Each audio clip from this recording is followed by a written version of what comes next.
আমাৰ অঞ্চলত বাল্য বিবাহৰ যি সমস্যা আছে নিজে নিজে নোহোৱা হ'ব যেতিয়া আমাৰ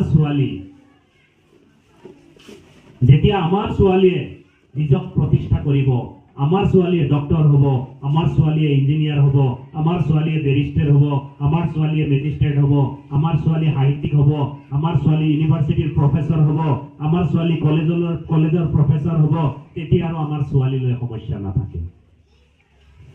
যিখিনি ছোৱালী ভালকে পঢ়া শুনা কৰিব পৰা নাই, কম বয়সতে বিয়া দিছে বা বিয়া হৈছে, তেওঁলোকক লৈ সমস্যা, সমাজত সমস্যা তেওঁলোকক লৈ। আমাৰ এই অঞ্চলত যিসকল ছোৱালী আছে, যিখিনি ছোৱালী আছে, তেওঁলোক খুব পঢ়াত ভাল। আমাৰ গাৰ্জিয়ানসকলক অনুৰোধ জনাইছো খুব সুন্দৰকে পঢ়িবলৈ আপোনালোকে সুযোগ সুবিধা কৰি দিব বুলি আশা ৰাখিছো।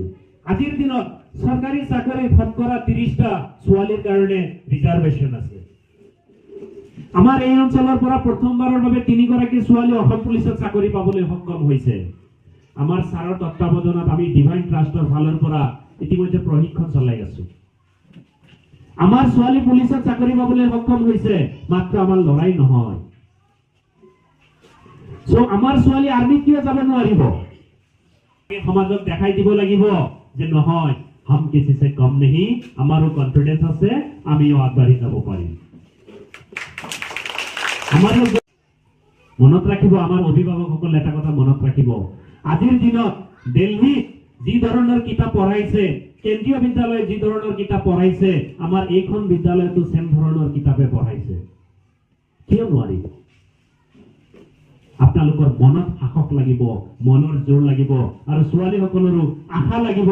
মনত এটা আশা সদায় ৰাখিব লাগিব, আৰু সেই আশাৰ থাকিলেহে আপোনালোকে আগবাঢ়ি যাব পাৰিব। আপোনালোকৰ মনত যদি আশা আছে, আপোনালোকৰ মনত যদি শক্তি আছে, আপোনালোকে আগবাঢ়ি যাব পাৰে। অৰুণিমা সিনহা এগৰাকী ছোৱালী আছিলে, তেওঁ এথলেটিক আছিল, তেওঁ হিমালয় এই ওখ শৃংগ মাউণ্ট এভাৰেষ্ট জয় কৰিবলৈ খুজিছিল, ওপৰত যাব খুজিছিল। ৰেল দুৰ্ঘটনাত ভৰি হেৰাই পেলাইছিল, কিন্তু তেওঁৰ মনৰ জোৰ হেৰাই পেলোৱা নাছিল। মনৰ জোৰ হেৰাই পেলোৱা নাছিলে। কৃত্ৰিম ভৰি, আৰ্টিফিচিয়েল ভৰি লগাই লৈছে।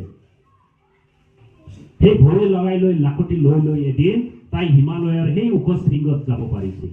তো আমাৰ ছোৱালীয়ে কিয় নোৱাৰিব?